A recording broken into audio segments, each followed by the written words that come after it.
আসসালামু আলাইকুম। এটা রাঁধুনি মাছের মশলা। তো আমি মনে করছিলাম যে রাঁধুনি মাছের মশলাটা আমি একবার খেয়ে দেখি মজা কি।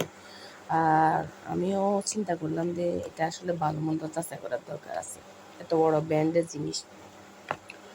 তো পরে আমি যখন মাছের মধ্যে দিলাম, মাছের যে অরিজিনাল স্বাদ আছে সেটা তো চলে গেছে, মানে একেবারে খাওয়ার আমার কাছে ভালোই লাগে না। তো অন্যের হয়তো ভালো লাগতে পারে, তো আমি একটু সবজির মধ্যে ব্যবহার করছিলাম, সবজির ঘ্রাণটা পর্যন্ত নষ্ট হয়ে গেছে। তো আসলে এই 80 টাকা ফেলাইছিলাম এটা এটা নেওয়ার জন্য, টাকাটা আমার জলে ভাসি গেছে। তো আসলে এইগুলা আমার মনে হয় একবার কিনি আবার জীবনে না কেউ আবার কিনবে না। আর যারা কিনে নেয় তারা কিনারও তো প্রয়োজন আছে কিনা আমি জানি না, মনে হয় না কিনাটাই ভালো।